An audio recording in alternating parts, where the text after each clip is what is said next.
Vamos lá? Esse é o Giro da Bolsa, um programa semanal com as principais notícias do mercado financeiro na semana. Tudo aqui compiladinho para você que não tem tempo para perder, gosta de se informar num lugar só. E hoje, ressaca. Teve a premiação do BTG, a gente ficou em primeiro lugar. Realmente não tem ninguém aqui, só eu gravando e o Paulo. Por quê? Porque o cameraman tá de folga, todo mundo de folga. Tá de ressaca, mas a sociedade ela te impõe determinado ritmo que não é o melhor do mundo, né, Paulo? Todo mundo tirou folga, menos a gente. Tá feliz, Paulo? Eu tô, assim, inebriado de emoção. Inebriado de emoção. A gente agora, primeiro lugar, que significa que não tem como subir de ranking, ou seja, é só manter o cair. Momento maravilhoso. Quero agradecer vocês aí pela confiança. E agora vamos trabalhar, porque ou é isso ou volta pra segundo. Não tem jeito. E hoje, o programa tá sensacional. A gente começa aqui diretão com o nosso combalido índice Bovespa, que do nada, num ritmo de alegria, um ritmo de festa, subiu 2,89% em homenagem ao VP Capital, porque senão eu ia ter que fazer notícia trágica, então notícia boa na semana. 128.218,59 pontos, mostrando o quê? Que economista serve para errar. Todo mundo tava falando no começo do mês que o Ibovespa ia cair, sei lá o quê. Eu não. Ó, vê o videozinho aí, que vale a pena, os 3 últimos vídeos, né? Raul, você sabia?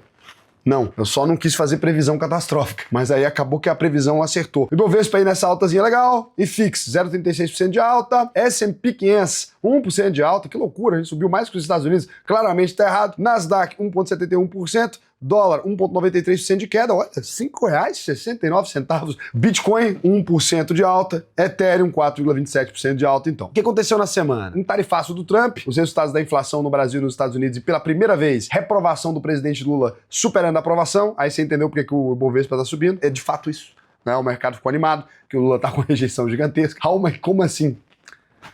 É isso. E a gente começa esse programa aqui com um novo tarifaço do Donald Trump. Depois de taxar o aço e o alumínio do Brasil, ele agora mira outra coisa. O etanol brasileiro agora mexeu com coisa séria, mexeu com álcool, tem chance de paralisar o país. E falou em uma tarifa de 18%, a mesma tarifa que o Brasil cobra dos Estados Unidos. A medida foi chamada de tarifas recíprocas. Ou seja, o Trump quer cobrar as mesmas taxas de importação que outros países cobram de produtos americanos. Que é injustiça, porque os Estados Unidos até têm uma balança comercial positiva com o Brasil. E detalhe, a gente manda café, carne pra eles e compra um iPhone desse tamanho que equivale ao container inteiro. Então, não tá fazendo muito sentido isso aí, né? O complicado é que parece que as ameaças do Trump dificilmente elas se concretizam, né? Enquanto alguns falam de guerra comercial, essas tarifas parecem forçar negociações bilaterais com outros países. Então parece que ele tá querendo muito mais uma abordagem de ele truca, aí ele negocia, ele truca, aí ele negocia, né? Então não tá uma coisa que faz muito sentido. Ele gritou na mesa pelado, gritando truco. E agora a gente tem que ver o que acontece. E igual aconteceu na semana passada com o Canadá e com o México. Esse tarifaço aí pode acabar impactando a inflação aqui no Brasil, porque isso pode pressionar, né, a nossa economia. Assim, apesar dos insumos ficarem mais baratos, aquele que está bloqueado da exportação, a gente também começa a ter um resultado de balança comercial mais fraco, com isso tem menos dinheiro,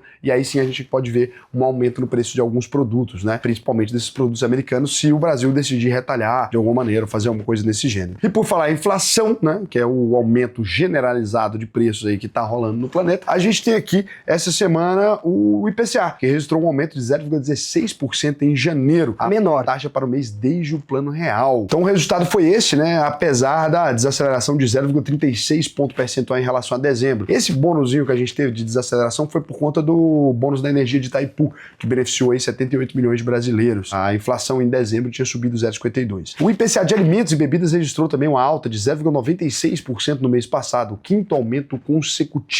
Apesar disso, a volatilidade inflacionária aí segue como um desafio para esse governo, né? Tá muito complicado, aí o governo tá buscando várias alternativas para tentar estabilizar os preços, mas até agora sem resultado. E só parar de consumir?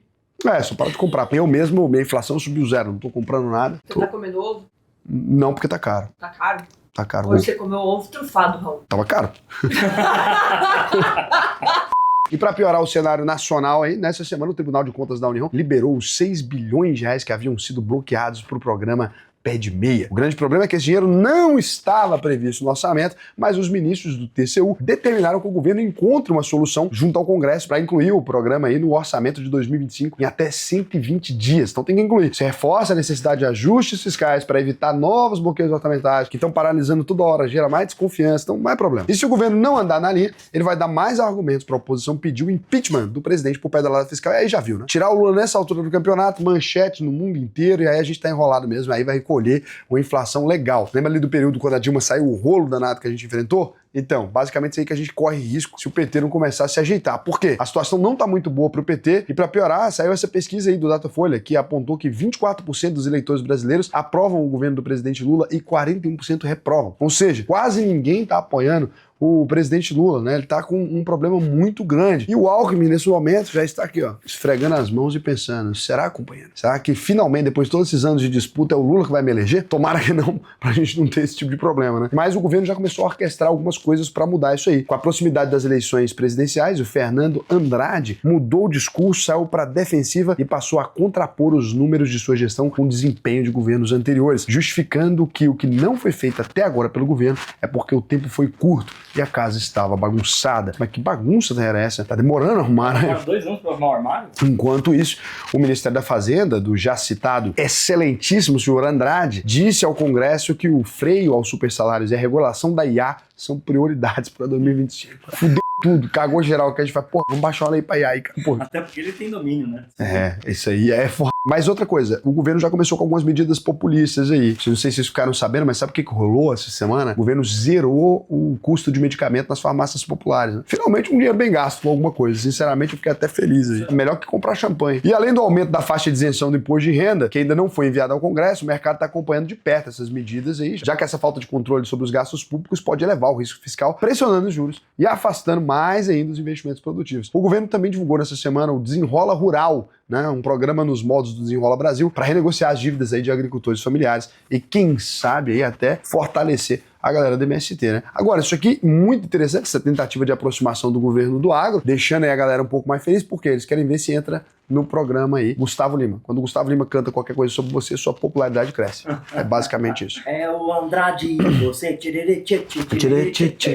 Sabe o quanto que o Gustavo Lima cobraria pra cantar essa música? Gustavo Lima, futuro o candidato à presidência da República. Já entendeu a lógica do Gustavo Lima? Ele vai sair candidato à presidência da República, vai ficar segurando os pontos percentuais e vai virar vice do Caiado, jogando ele lá em cima. Eu acho que é isso. Eu estou só inventando, mas eu acho que a estratégia é essa, que aí ele conseguiria competir de igual para igual com algum candidato da direita eventualmente. Ele Né? meteu um jingle pro Caiadão ali das massas. Mas ninguém nunca teve nenhum jingle melhor que o nosso ex-presidente da Câmara dos Deputados. Diz aí, Arthur Lira é foda.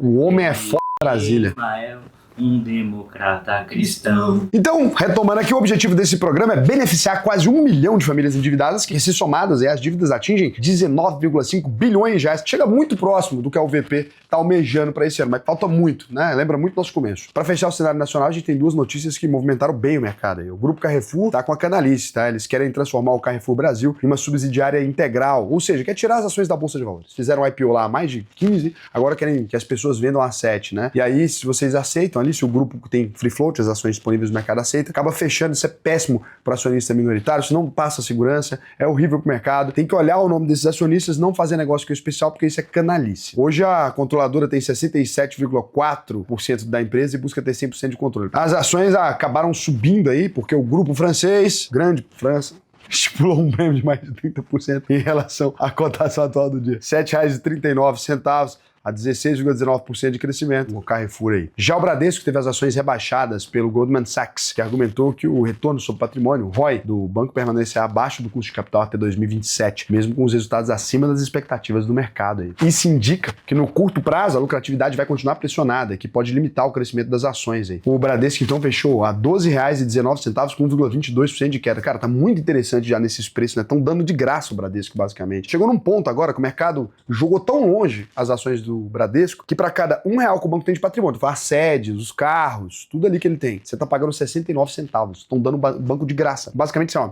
estão dando de graça. Se o Bradesco tem um prédio que vale 1 milhão, estão falando que o prédio vale 690 mil. Só o prédio, fora marca, lucro, etc. Então, o Bradesco está sendo vendido gratuitamente. Enquanto acontece toda essa baguncinha aqui no Brasil, nos Estados Unidos a inflação aumentou mais do que o esperado em janeiro, subindo 0,5% e reforçando a ideia de que o Fed não vai cortar a taxa de juros em meio à crescente incerteza sobre a economia. Então, o Federal Reserve, Banco Central de lá, né? O próprio Jerome Powell, né, disse lá que o Banco Central norte-americano não está com pressa de cortar a taxa de juros. aparecendo Galípolo. Por lá, também tivemos a divulgação do índice de preços ao produtor, o famoso PPI, que subiu aí 0,4% em janeiro. Na comparação anual, o PPI avançou 3,5% no mês. Esse avanço do PPI pode fazer com que o produtor repasse os custos para o consumidor, podendo também levar ao aumento de inflação. Enquanto isso também, o Donald Trump brincando de guerra comercial contra o planeta inteiro, que também pode levar ao aumento de inflação por lá, mas nada disso vai acontecer, porque no fim das contas, ele só fala. Então tá tudo bem. Ele vai falar mais umas 2, 3 groselhas, todo mundo vai negociar com ele, porque o homem mostrou que ele tá bravo, tá chateado, e ele vai fazer o Four Seasons lá na faixa de Gaza, tranquilo, pra também diminuir essa inflação aí. É um idoso com muito poder, né? Ele não tem filtro. Ele Você sai diria falando. que você vai chamar o Donald Trump de idoso no programa. Ah, mas é. Idoso não é também não.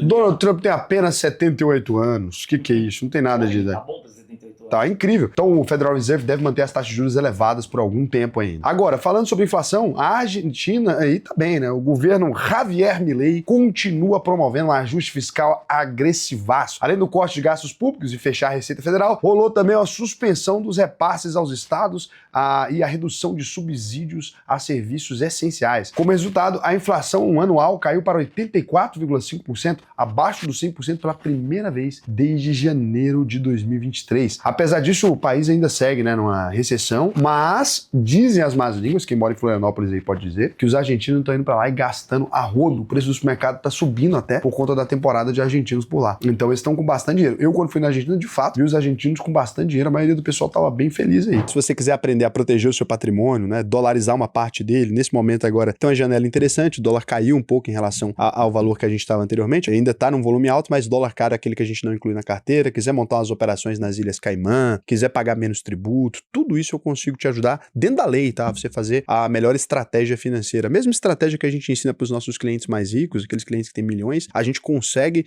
trazer essa estratégia para os clientes menores também por meio da escola. Para os clientes maiores a gente mesmo faz, né? Porque o volume financeiro deles compensa, mas na escola a gente te ensina a fazer todas essas coisas. Então o que você pode fazer? Acessar ovp.com.br, entrar no botão aqui, clicar no Faça sua análise de perfil, preenche esse questionáriozinho pra gente aqui, que vai contar um pouco sobre como está a sua situação financeira, vai contar um pouco sobre os seus interesses pra gente. Se tiver alinhado, se os nossos interesses forem os mesmos, né? E se você ganha pelo menos mais de R$ 4.500 por mês, não tem limite de ganho, gente. Agora, tem um mínimo. Por quê? Porque a OVP só compensa a partir desse valor. Vai ter acesso à plataforma, etc. Só que ela tem um custo. Então ela só vai compensar a partir desse valor, que é pra você ganhar dinheiro. Eu poderia falar compensa pra qualquer um. Chega lá, você não investe nem R$300 por mês, como é que vai ficar a sua situação? Né? Vai demorar muito tempo pra você recuperar o que a OVP cobra como resultado dos seus investimentos. Agora, você mora com seus pais, não, porque aí é outra situação. Você consegue investir melhor, tá num processo de educação financeira, se é mais jovem, se você consegue pagar, tudo bem. Agora, para as outras pessoas, quem já tem família, etc., tem que ganhar pelo menos R$ 4.500 e pela inflação brasileira, talvez daqui a pouco um pouquinho mais, né? Porque a gente deve reajustar o preço da UVP nesse ano. Então, faz sentido você preencher o questionário. Para mim, vai ser um prazer te ensinar a investir no Brasil e no mundo inteiro, lembrando do compromisso da UVP, compromisso histórico que é. Você entrou na UVP e não aprendeu a investir, a gente devolve 100% do seu dinheiro. Então, a pessoa pode falar o que quiser, menos que a UVP prejudicou as finanças delas. Porque se você entrou na UVP e não funcionou para você, a gente devolve seu dinheiro. A gente tem tanta segurança daquilo que a gente entrega aqui que não tem como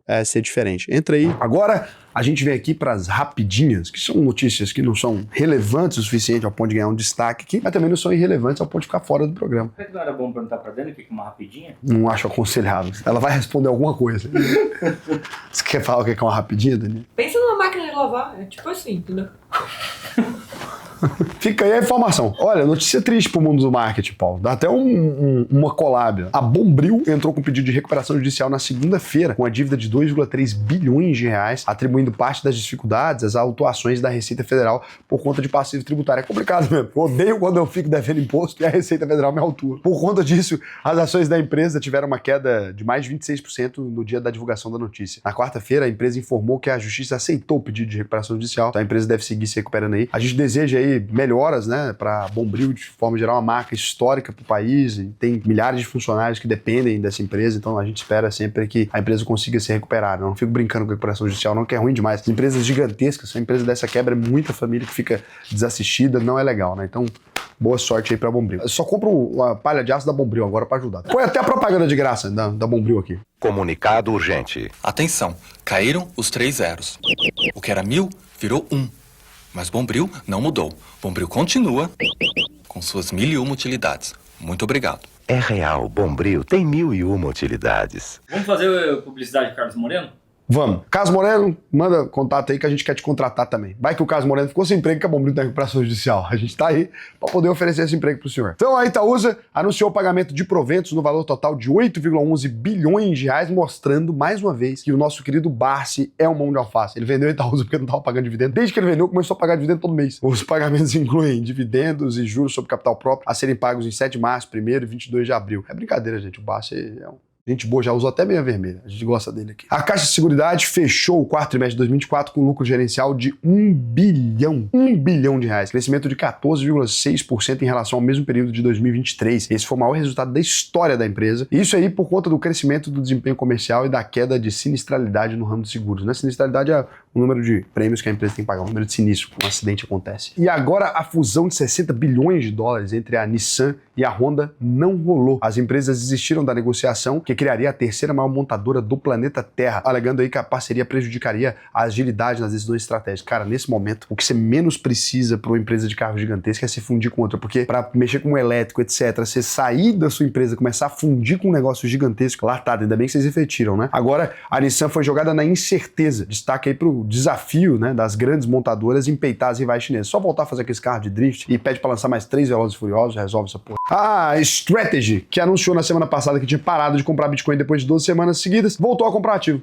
Então fizeram um aporte aí de 742,4 milhões de dólares, tranquilo, com um preço médio de 97.255 dólares por unidade. Agora a empresa possui apenas 478 mil bitcoins. Se essa porcaria quebrar, vai levar o Bitcoin pro buraco durante uns 6 anos. É só o que faltava, esse cara ficar alavancando o Bitcoin. Meu Deus. E pra gente fechar o programa, a gente traz uma notícia realmente relevante. Tá tendo festa aqui no rosto do jogador de futebol, como é que é o nome dele? Memphis Depay. Memphis Depay. Ele tá aqui fazendo festa em 3 dias, ninguém dorme mais na vizinhança, tá de parabéns aí, então o Memphis Depay deve estar fazendo aniversário agora. Parabéns, Memphis. Vou invadir sua festa. Memphis Depay, você me viu no corredor, não foi alguém aleatório, era eu mesmo, tá? Então essa é uma notícia relevante aí, Memphis Depay fazendo aniversário.